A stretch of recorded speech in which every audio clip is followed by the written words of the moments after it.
Nessa manhã eu recebo o evangelista Edson Teixeira para continuarmos a sequência da nossa entrevista. Evangelista, muito bom dia.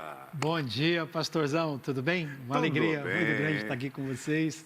Mais uma vez, para a gente poder desfrutar dessa comunhão e compartilhar um pouco das grandes coisas que Deus tem feito na nossa vida. Glória a Deus. Você sabe que eu sou seu fã de carteirinha, né?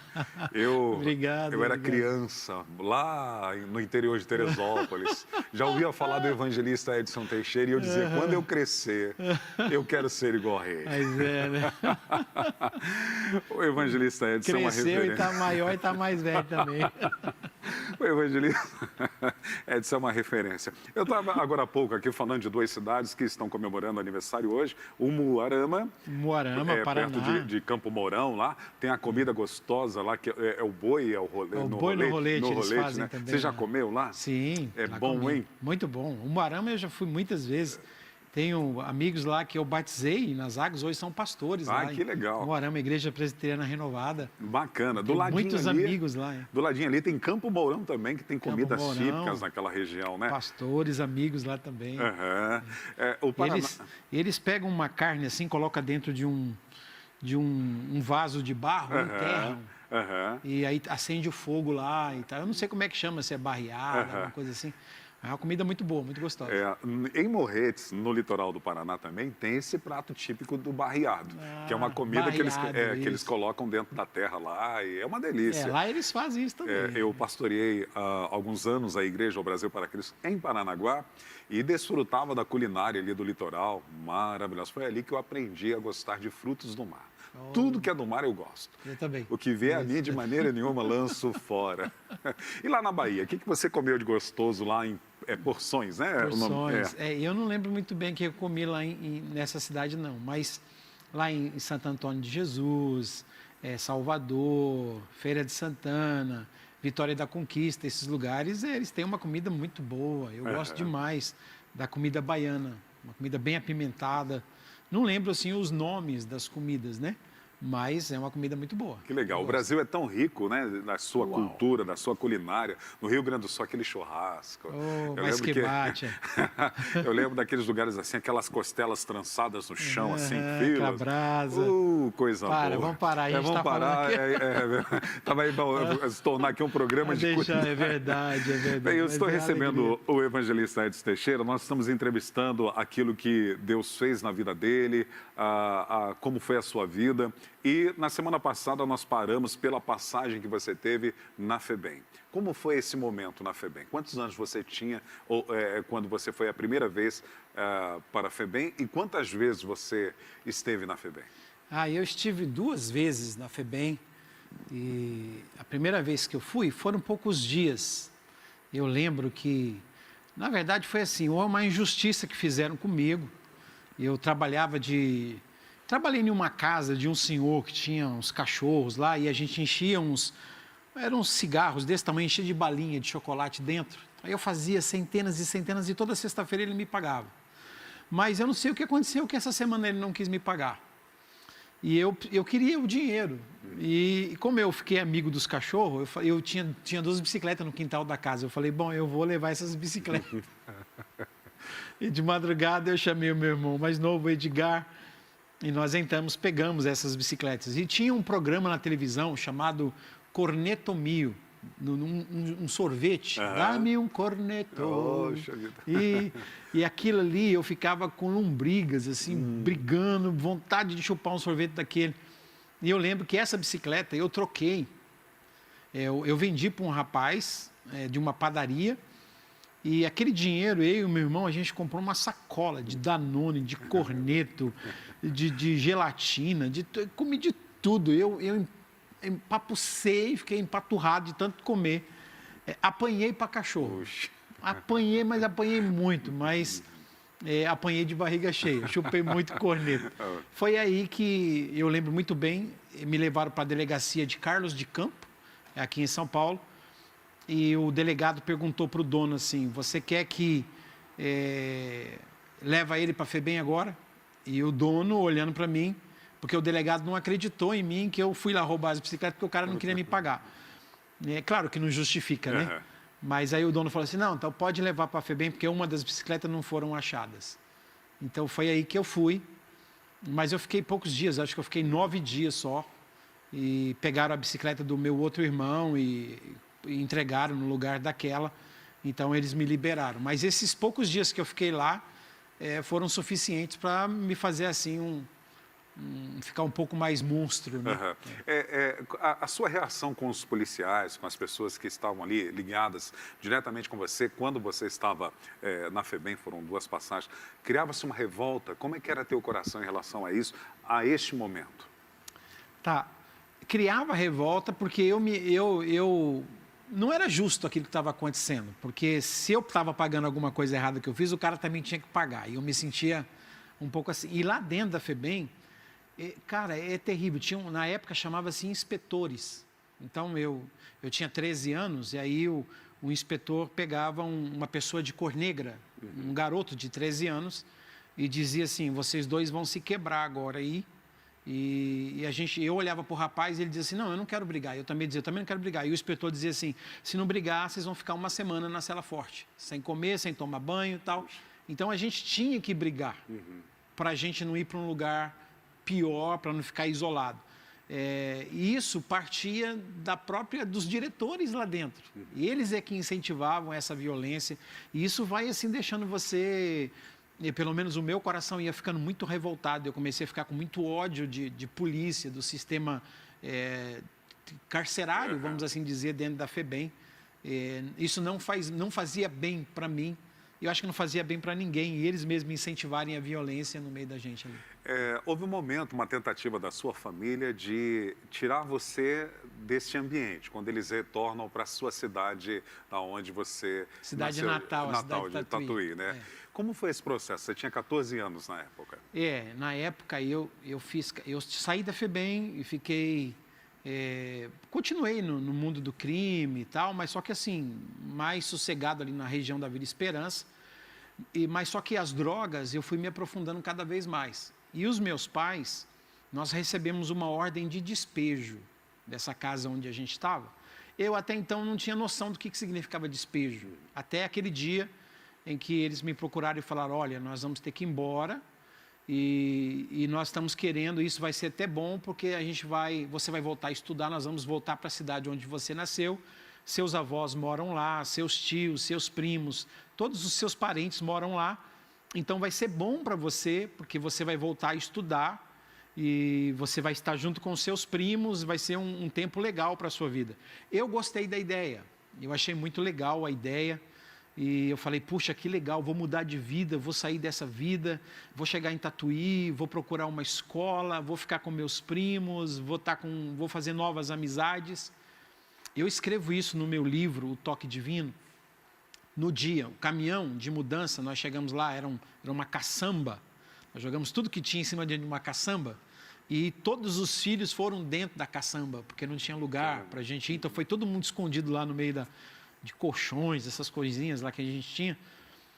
Nós chegamos 3 horas da madrugada.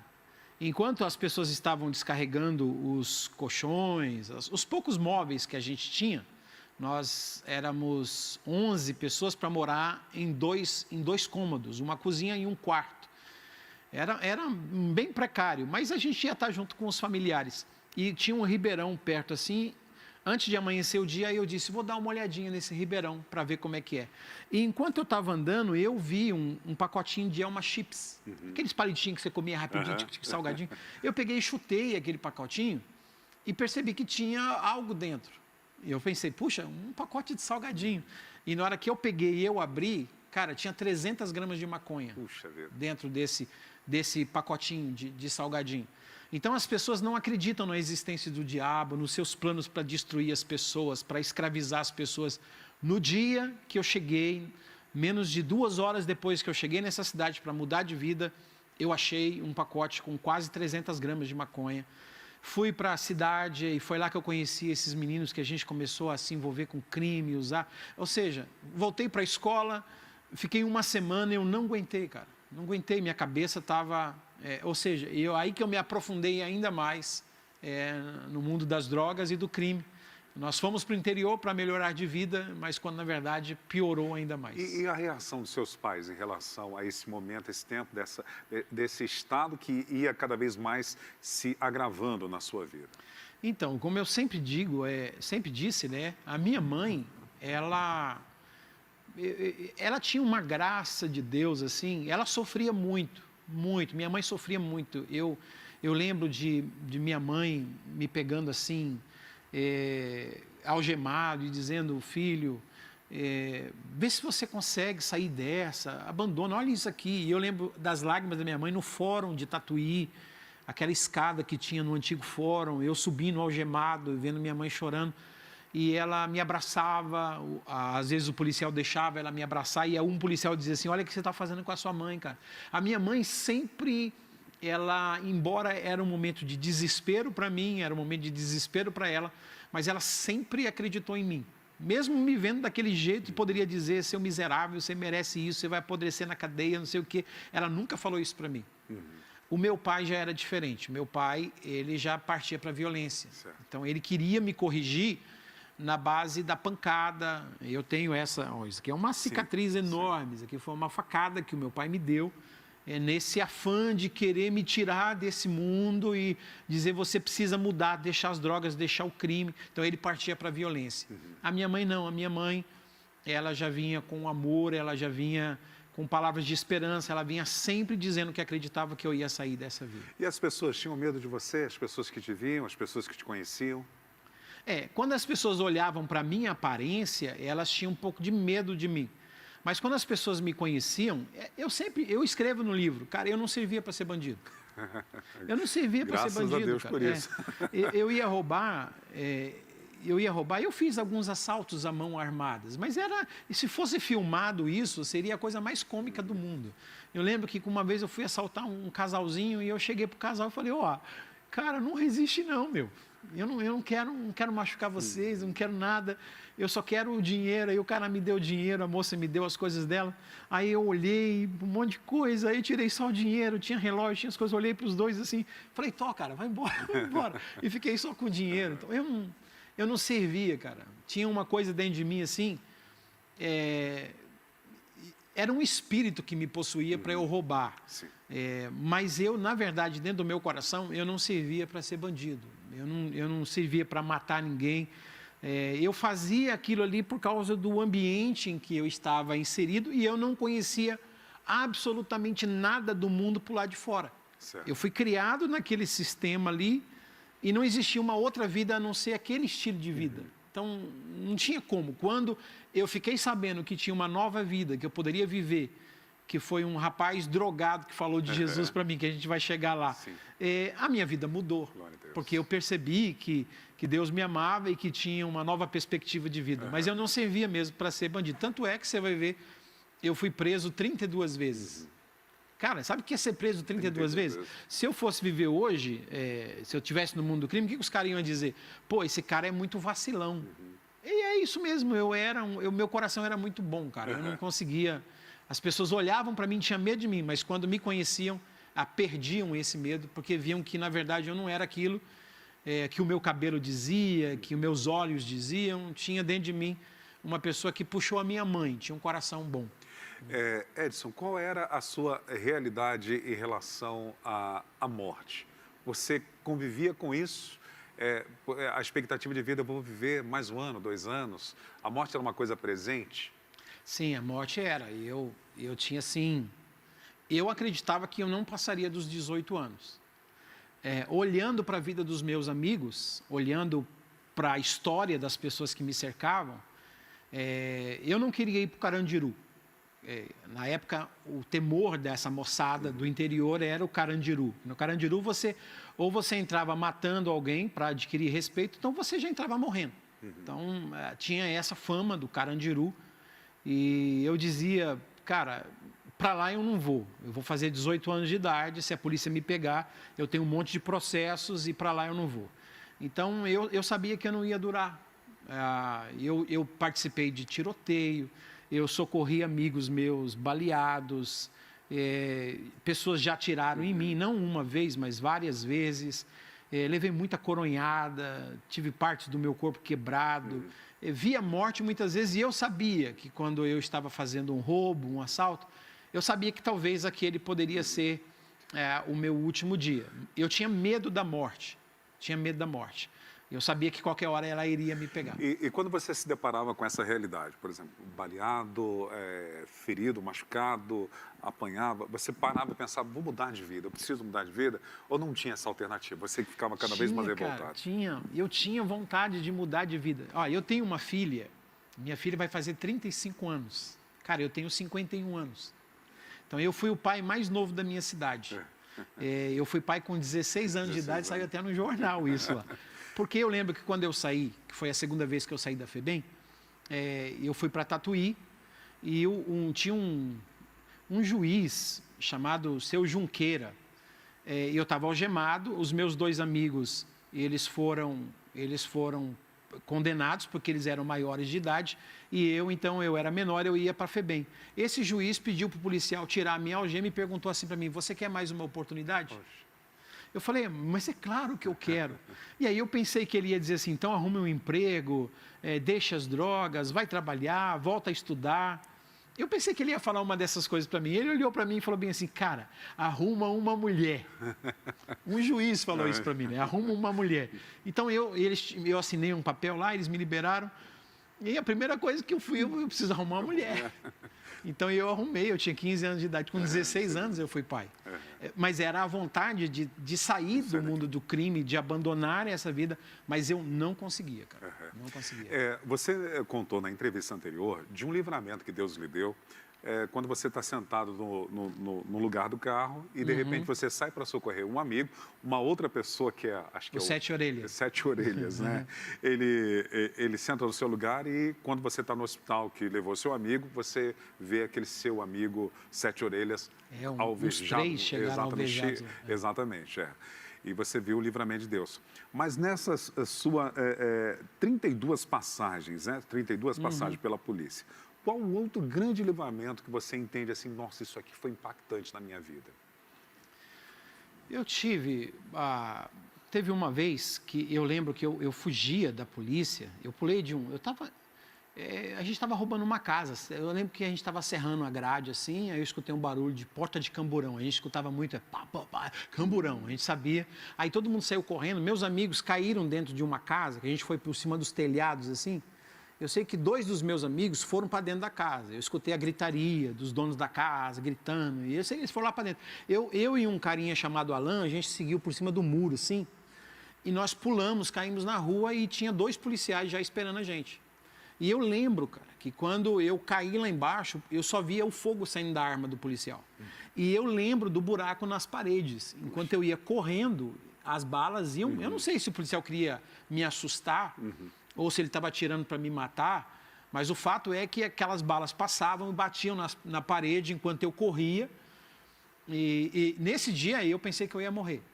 Nesse dia eu pensei, inclusive até pensei que eu estava baleado nesse dia, porque minha força foi embora, minhas pernas amoleceram, e um policial chamado Tavares, quando eu fui subir em um portão assim, o portão caiu para cima de mim, foi quando eles conseguiram me alcançar. Esse policial me deu com o revólver assim na minha cara, muito forte, e disse assim, você me deu canseira hoje, moleque, tal, e me deu uma revolvada na cara, que eu fiquei com a cara inchada assim uma semana. Mas nesse dia, tinha um investigador chamado Silveira, eu não sei quantos deles que vão assistir isso, talvez o Silveira está vivo até hoje, tinha um chamado Betico, um Silveira e um outro chamado Tony. Mas esse Silveira, eu lembro que ele era um investigador, e ele me empurrou para dentro da cela forte. E quando ele me empurrou para dentro da cela forte, ele me empurrou assim com o pé. Eu bati a minha cabeça na cama de cimento que tem dentro da cela forte, mas eu bati a minha cabeça muito forte, muito forte. E ele disse uma frase, e ele falou assim, nesse mundo quem se salva é só os crentes mesmo. E aquilo ficou na minha cabeça, primeiro porque minha cabeça estava latejando de dor. E essa frase dele, nesse mundo quem se salva é só os crentes. No outro dia pela manhã, quando eles abriram lá e tal, e a luz do sol entrou, essa luz do sol deu para eu ler o que estava nas paredes da cadeia. E nas paredes da cadeia estava escrito assim, disse Jesus, eu sou o caminho, eu sou a verdade e eu sou a vida, e ninguém vem ao Pai a não ser por mim. Glória a Deus. Nesse dia lá dentro, eu não sabia nada de Deus, de Jesus, mas eu lembro que eu falei, Deus, se o Senhor me tirar daqui, eu prometo que eu vou ser um bom menino. Eu não sabia o que era ser cristão, nada, mas eu disse, eu vou ser um bom menino. E eu lembro que 2 dias depois eu saí e eu não fiquei sabendo nada do que era ser bom menino. Continuei sendo um mau menino. Mas eu nunca me esqueço dessa expressão. Nesse mundo, quem se salva só os crentes. E a frase de Jesus em João 14, versículo 6. Isso marcou muito a minha vida. Amém. Os seus amigos tinham alguns apelidos estranhos. Você tinha algum apelido? Tinha. Algum ou alguns? Eu tinha um apelido, na verdade, meu apelido era Ieto. Ieto? Foi colocado aqui em São Paulo. Quando eu cheguei em Tatuí, tinha um lugar lá chamado Museu. Então eu ficava na janela do museu com um pacote de drogas, então é ali que eu vendia. Eu não saía do museu. Então ali eu vendia. E um filho do pastor José Gentil, que hoje é o pastor da Igreja do Brasil para Cristo de Tatuí, que é o Júnior, hoje ele é o pastor lá. O Júnior era doidão também. O Júnior era ladrão, assaltante, levou tiro, foi muitos anos preso. A gente fazia muita coisa errada.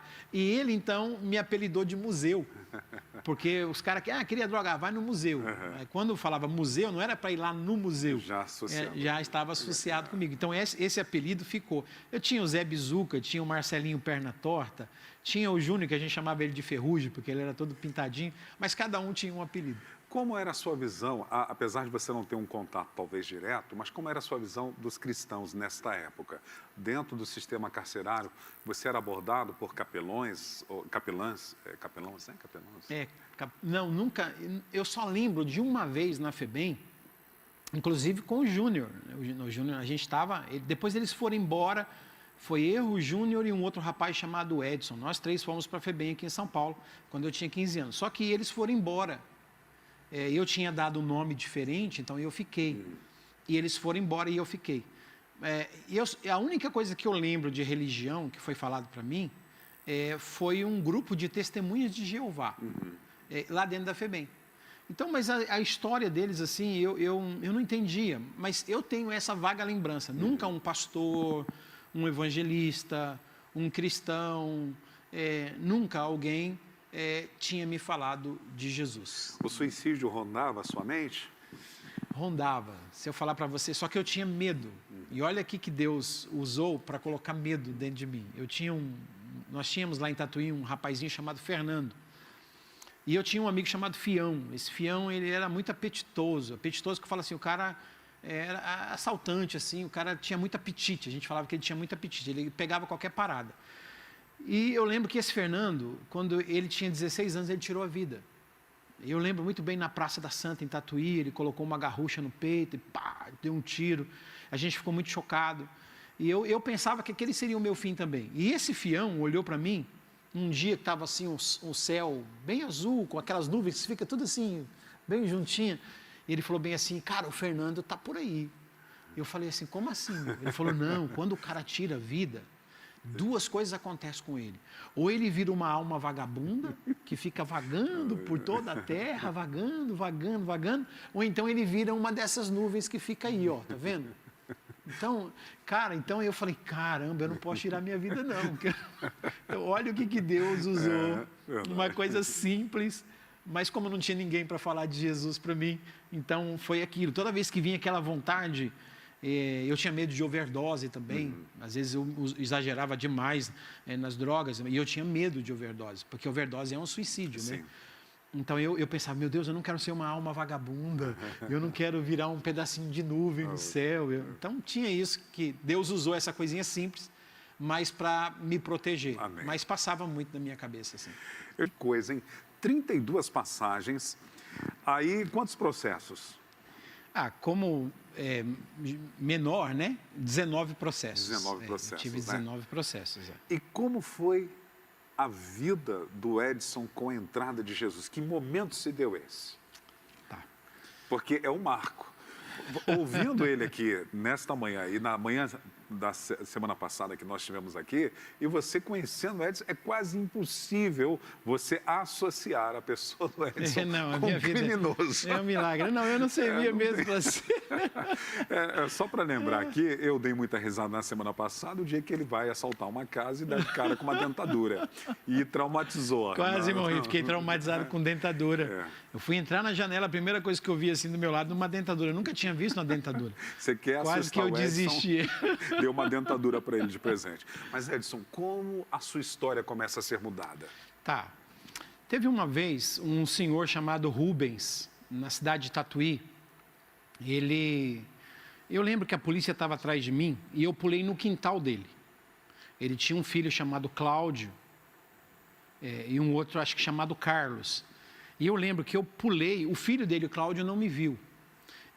Eu pulei por trás e saí lá no fundo, tem um ribeirão. A polícia entrou e pegou o filho dele.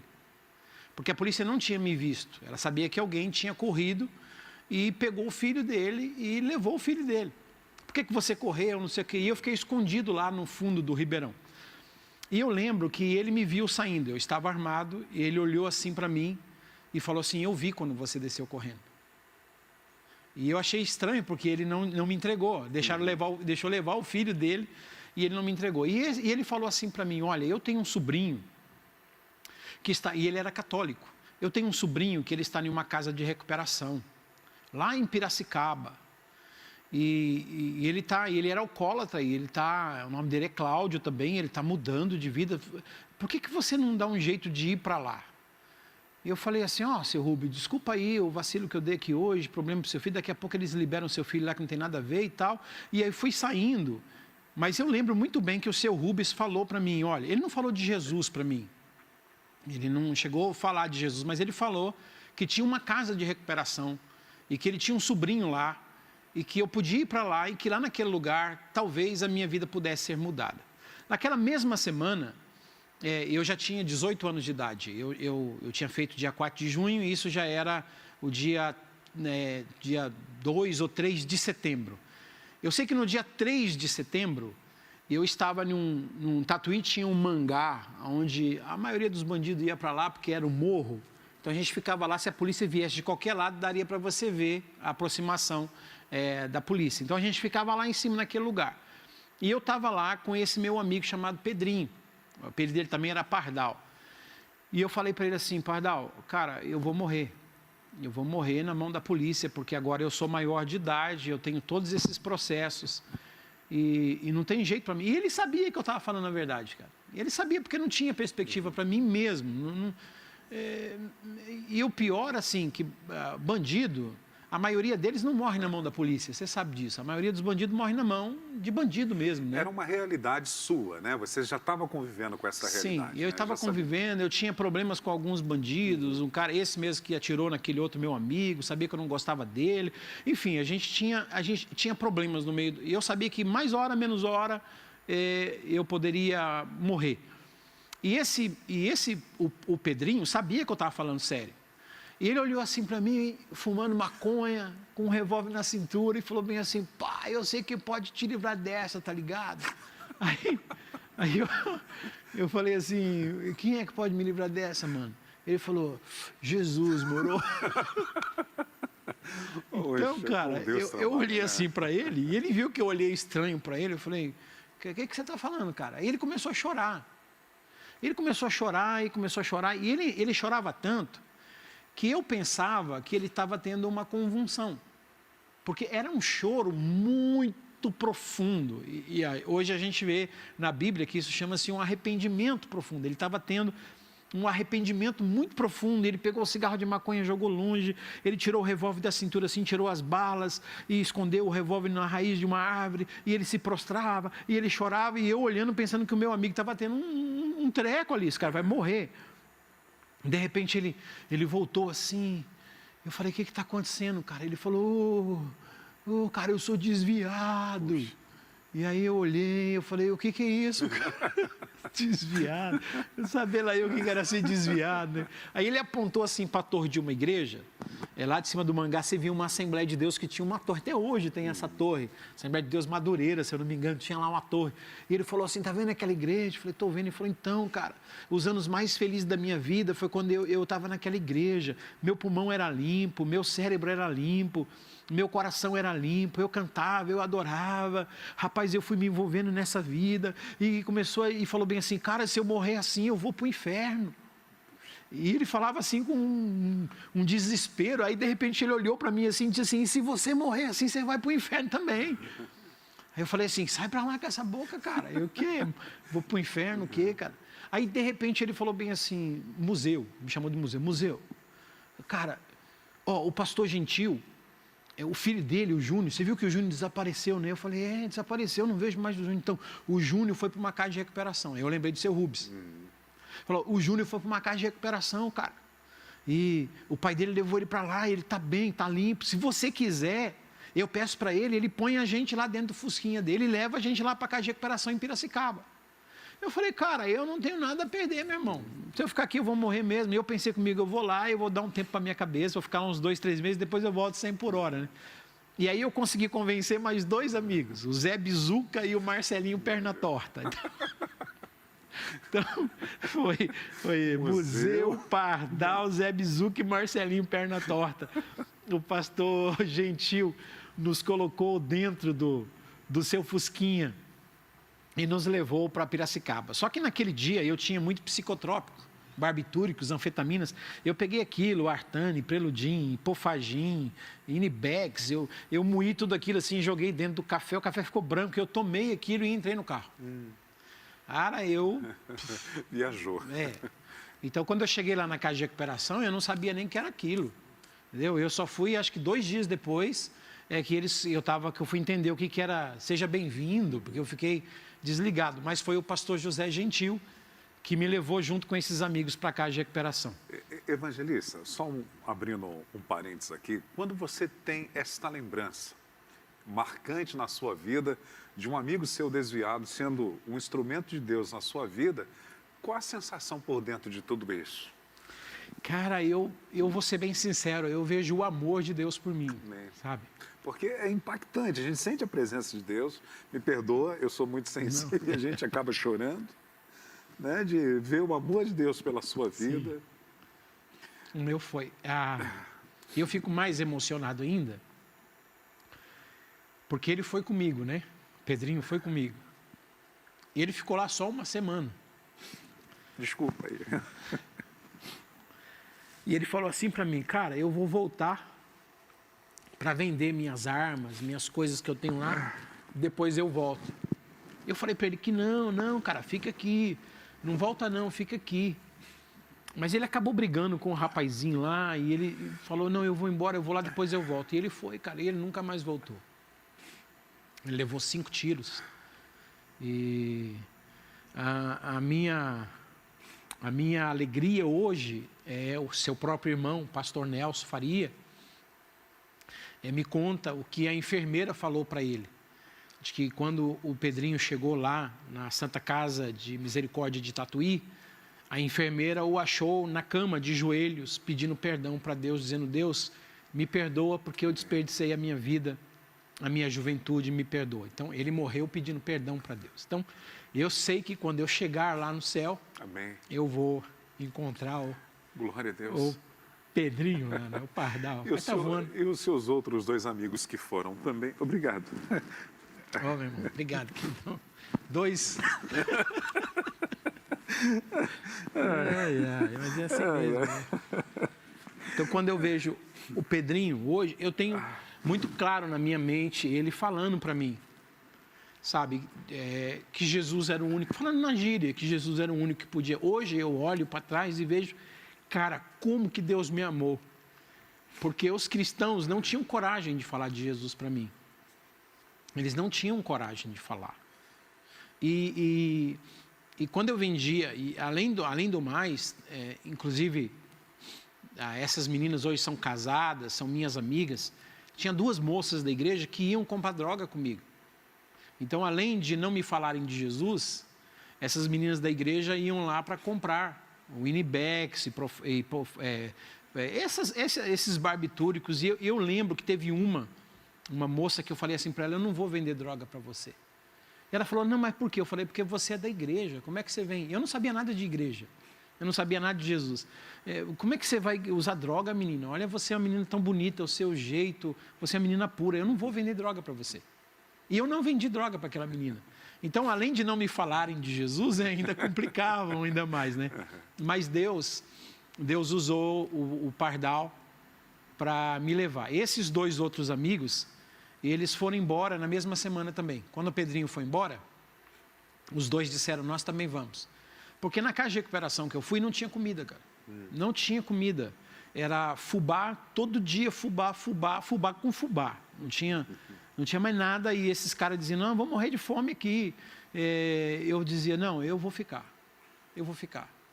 Por que eu disse que eu ia ficar? Quando eu cheguei lá, não sei se eu posso continuar contando. Pode sim, Quando eu cheguei, no primeiro dia que eu cheguei, tinha esses meus 2 amigos lá já, que era o Valdir e o Júnior. Eles já estavam lá. E agora eu cheguei com mais 4, então nós éramos 6. Então, esses 6, na rua a gente vivia roubando, fumando, usando droga o tempo todo. E no dia que eu cheguei lá, esse meu amigo foi e pegou um vidrinho de perfume e abriu e tinha uma porção de maconha dentro. E ele falou, cara, esse é bom. E nós fomos para o meio do mato, no meio dos eucaliptos, vamos para lá. E quando chegou lá no meio do mato, eu peguei a maconha e eu comecei a deschavar a maconha e tirar a sementinha e tinha que ter uma seda para enrolar. E aí eu perguntei, onde é que está a seda? E ninguém tinha uma seda para enrolar. Aí esse rapaz chamado Valdir, ele abriu a Bíblia. E entre o Antigo e o Novo Testamento, sempre tem aquelas folhas em branco. E ele pegou, arrancou aquela folha e me deu. E eu falei, para que é isso, cara? Ele falou, não, essa aqui é uma folha pura, não tem química. Só que quando eu comecei a sentir ânsia de vômito, porque ele rasgou a Bíblia. Então, eu não conhecia a Bíblia, eu nunca tinha pegado uma Bíblia na minha vida, mas eu sabia que esse negócio aí era de Deus, porque Bíblia é sagrada, é um livro sagrado, é uma coisa de Deus. Quando ele rasgou aquilo, ele rasgou o meu coração. Eu peguei assim a maconha que estava na minha mão, eu coloquei na mão dele, cara, e eu saí para vomitar. E aí eu corri para a capelinha, e lá na capelinha eu falei, Deus, o que está acontecendo comigo? Porque eu não quero isso. Ele usou uma folha da Bíblia. Então, aquilo ficou no meu coração aquela semana toda. Por que quando ele rasgou a Bíblia, ele rasgou o meu coração junto? Então já tinha uma ligação. Sim. Então, já logo ali no começo, eu falei, cara, eu não sirvo mesmo para ser drogado, eu tenho alguma coisa com Deus. Aí, no outro dia, sentou do meu lado um cara cego. Sentou do meu lado, um cara cego, era o 4º dia que eu estava lá. Um cara cego assim, sentou do meu lado, alguém veio, colocou ele, e aí ele viu que eu estava ali e perguntou, quem que é você? Eu falei, eu sou o Edson, muito prazer, tal, eu sou o Jarbas. Eu falei, Jarbas. Aí ele tirou o óculos escuro e falou bem assim, eu não tenho globo ocular, cara, eu não enxergo. Aí, tá vendo essa cicatriz aqui? Eu falei, tô vendo isso aqui. Foi o policial, colocou o revólver e deu tiro. Tá vendo esse daqui, ó? Então, isso aqui foi onde saiu o tiro. Caramba. Tá vendo esse daqui? Isso aqui foi onde entrou. Aí abriu a camisa assim, tá vendo isso aqui? Isso aqui foi um tiro de 44. Você quer ver o buraco nas costas? Caramba. Falei, quero. Um buraco desse tamanho nas costas. Ele falou, tá vendo isso aqui? Isso aqui é um tiro de 28. Meu Deus. Aí arrancou, levantou a calça assim, mostrou uma cicatriz enorme, falou, isso aqui foi um tiro de 12. Arrancou minha perna, foi colado com osso de carneiro. Caramba. Aí eu falei, o que é isso, cara? Tá doido? Ele falou, eu sou o Jarbas, cara, da quadrilha do Xepa. Eu lembrei, eu escutava do Jarbas, o Gil Gomes falava do Jarbas. E eu lembro muito bem quando eles disseram que o Jarbas tinha morrido. Um levou 5 tiros, morreu, o outro levou 7 tiros, morreu, e o Jarbas tinha levado acho que 12 tiros, também morreu. Eu falei, mas cara, eu escutei que você morreu. Ele falou, mas eu morri mesmo, morri. Eu falei, mas o que você está fazendo aqui? Ele falou, minha mãe era crente, cara. Minha mãe era... Aí começou a contar a história dele para mim. Cara, e aquilo foi assim, e como ele era cego, ele não podia ler, ele falou, você pode ler para mim? Então eu comecei a ler para ele. Então, e a palavra de Deus, Efésios 5:26, ela vai nos limpando, né? Ela limpa a gente. E eu lendo para o Jarbas, aquilo ia limpando a minha vida, e ele ia falando da vida dele para mim. Então foi aí que começou o processo de conversão na minha vida. Esse processo dentro da casa de recuperação levou quantos anos? Tempo? Não, eu cheguei lá no dia 3 de setembro de 87. E eu me converti no dia 15 de setembro de 1987. E a minha conversão foi assim. O Júnior, inclusive o pastor Júnior da Brasil para Cristo, estava dormindo na beliche. Era um quarto com 8 pessoas. Então, todas as beliches estavam ocupadas. Eu dormia na parte de baixo de uma dessas beliches.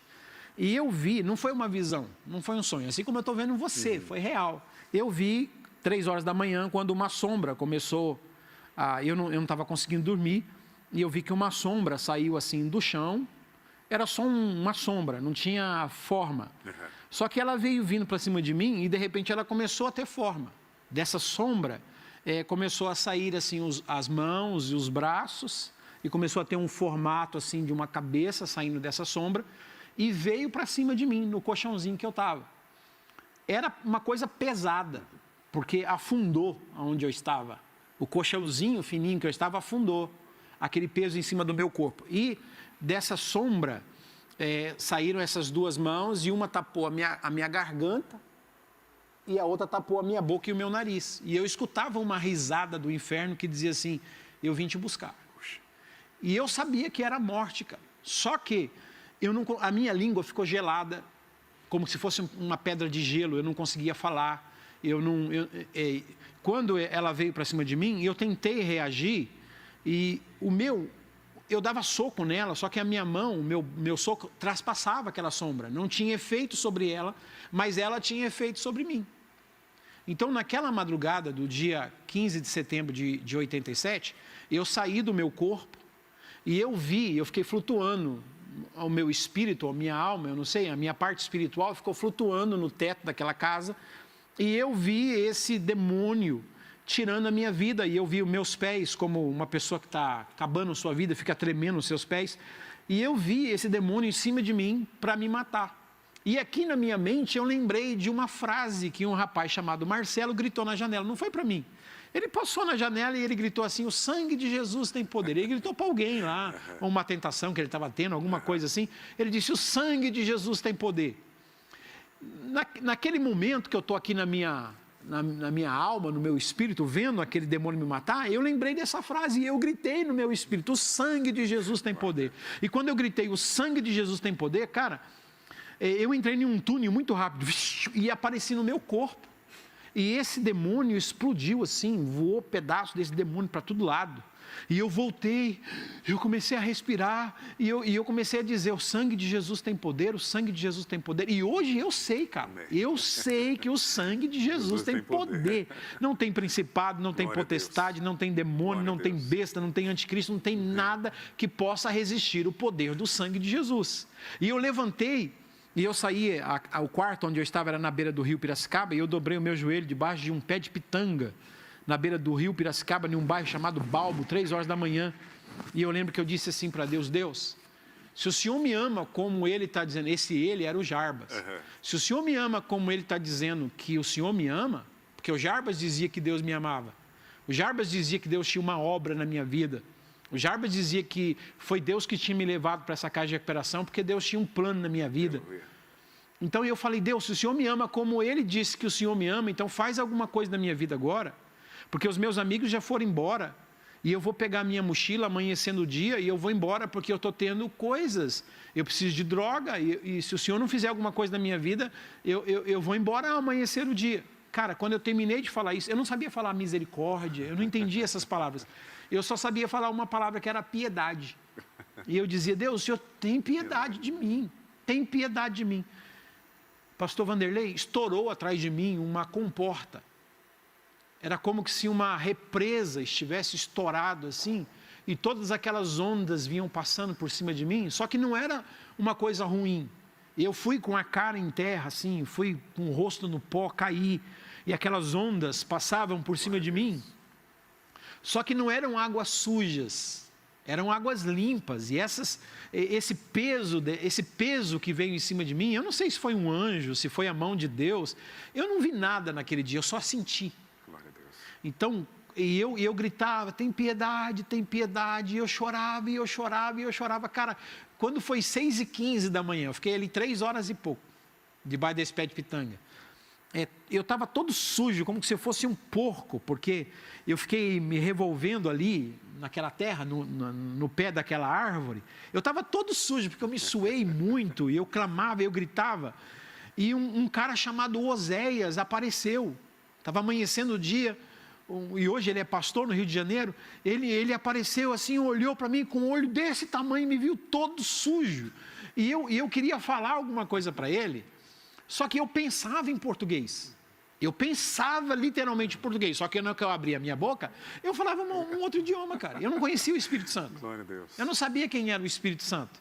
Mas eu já estava ali, 1 Coríntios 14, versículo 1 e 2, eu estava recebendo uma linguagem que ninguém entende, não tem diabo, não tem poliglota, não tem homens, não é nem para ser traduzido, é um idioma que ninguém entende, só Deus entende. Você fala em mistério com Deus e ninguém no mundo pode te entender.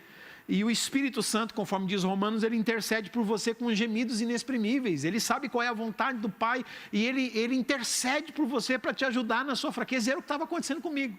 E aí ele perguntava alguma coisa para mim e eu ia falar, só que eu falava e ele gritava assim: você foi batizado com o Espírito Santo. E eu comecei a correr e ele corria de mim. E aí ele olhou, ele viu que eu estava meio assustado, ele falou: cara, é bom, continua, é bom.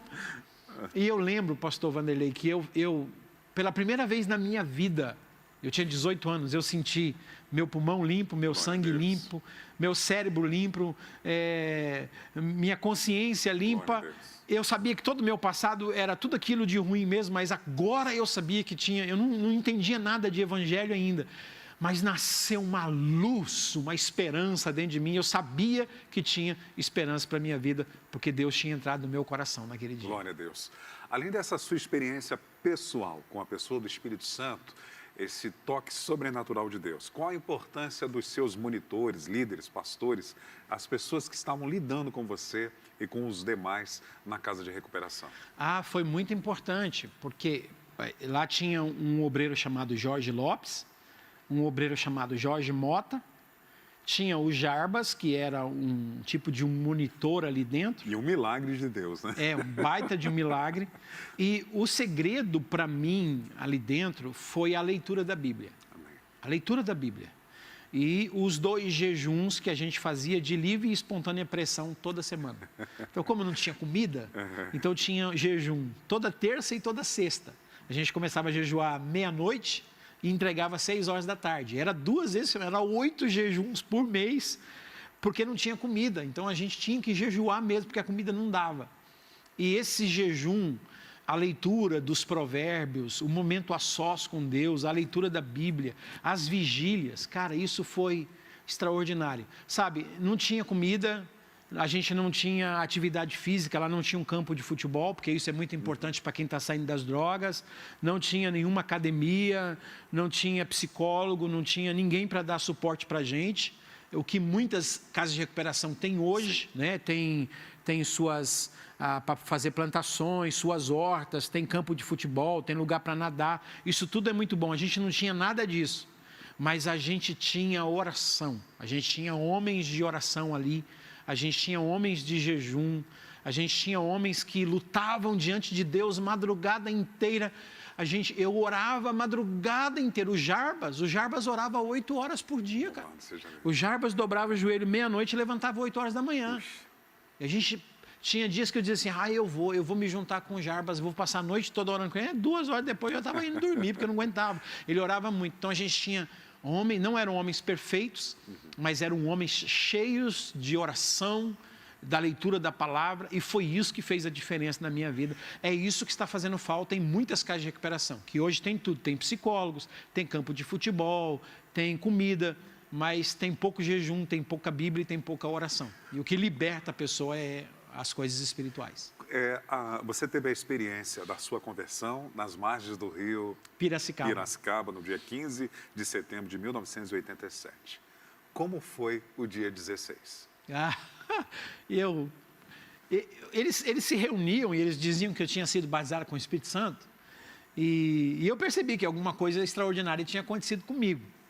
Então, a partir daquele dia, eu ganhei uma Bíblia. E a Bíblia, eu devorava a Bíblia. Veio uma fome de Bíblia, uma sede de Bíblia. Eu lia para o Jarbas todo dia. Eu não sei se eu lia 10 capítulos por dia para ele, todo dia. Mas além disso, tinha um momento a sós com Deus. Então eu pegava a minha Bíblia e eu ia para o meu cantinho.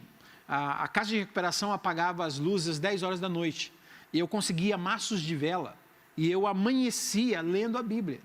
Eu dormia 2, 3 horas por noite, porque o meu prazer era ler a Bíblia. O meu prazer era um novo homem, cara.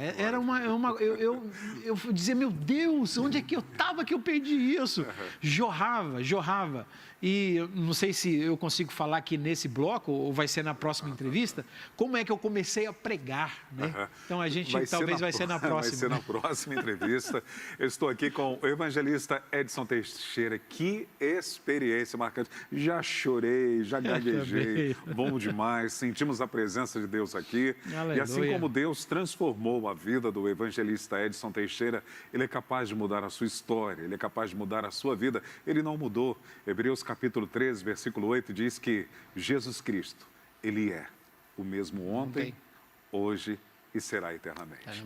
Nós vamos ao intervalo, nós vamos voltar com a reflexão bíblica e o Edson orando com você e por você. E na próxima semana, se ele tiver agenda, porque incrível, olha, ele daqui a pouquinho vai estar viajando. Você vai para onde? Vou pegar o avião daqui a pouco, vou para Anápolis, Goiás, uma conferência missionária lá. Vale a pena você ficar conectado na Manhã Manda Aqui, nas sequências que teremos com as entrevistas com o evangelista Edson Teixeira, porque você vai ver a transformação, o milagre que Deus fez. Só para adiantar para você, quantos países você já conhece?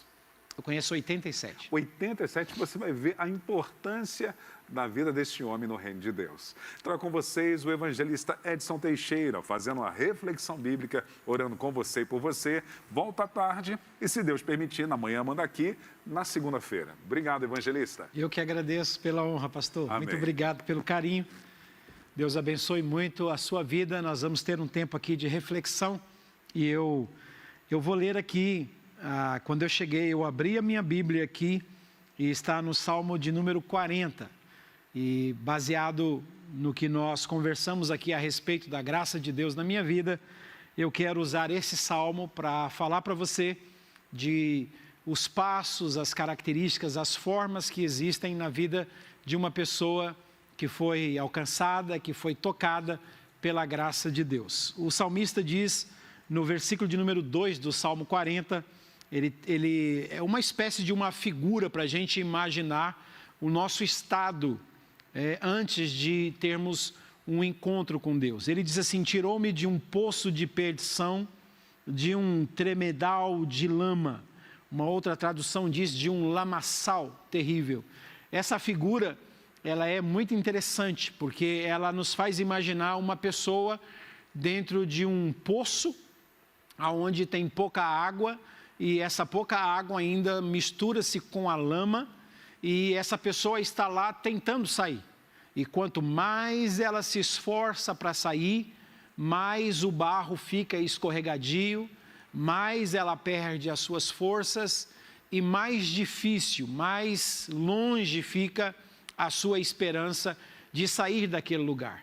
Estar no meio de um lamaçal é mais ou menos aquela figura de Jeremias, quando o rei também o lançou dentro de um poço, e a Bíblia vai dizer que tinha pouca água dentro desse poço, e não tinha como ele sair de lá, porque ele estava atolado na lama. Jeremias diz, eu estou atolado na lama, não tem como sair daqui.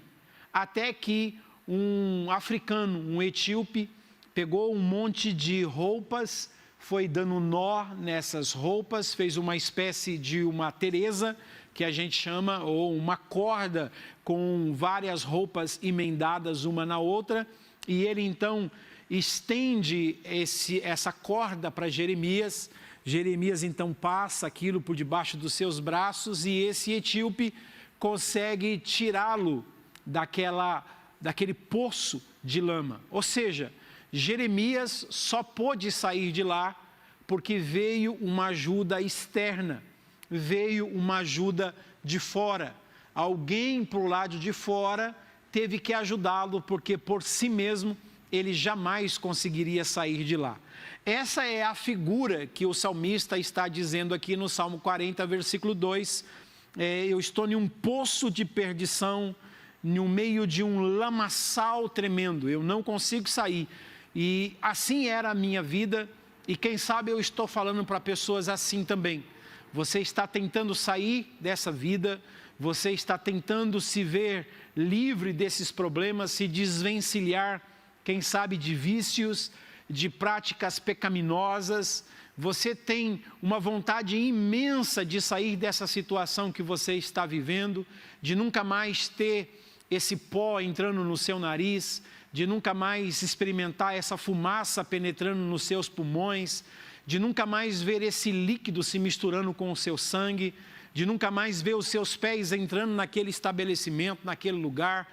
Quem sabe você está aí lutando com esses vícios, com essas tentações, com esses problemas, mas você não consegue, você está como que no meio de um lamaçal. Você precisa, como Davi, e você precisa, como Jeremias, e você precisa, como eu, de uma ajuda de fora. E esse alguém que nos ajuda de fora, diz o salmista Davi, é Deus. Deus é o único que pode se inclinar. Ele é uma espécie daquele etíope que socorreu Jeremias. Deus também vem ao nosso encontro e olha para a gente morrendo, tentando, gastando nossas energias, gastando a nossa vida para tentar sair dessa situação. Talvez você esteja vivendo dessa forma, em desespero já. E quando você está num poço, não tem outro lugar para você olhar a não ser para cima. Não tem como vai olhar para os lados, não tem como olhar para os lados. Olhar para baixo, não tem como olhar para baixo. Tem que olhar para cima, porque é só de cima que vem a nossa esperança. E eu venho aqui para dizer para você, olhe para cima. Você que está vivendo essa situação e pensa que vai morrer nela, olha para cima, olha para Deus. Colossenses 3 fala, buscai as coisas que são de cima, aonde Cristo está sentado à destra de Deus. Ele está no trono, Ele tem poder para te tirar daí. Ele tem poder para resgatar você, para te tirar desse lamaçal. E o texto vai dizer, Ele me tirou desse lamaçal profundo, desse poço de perdição. E aí, Ele me colocou, disse Davi, Ele colocou os meus pés sobre uma rocha.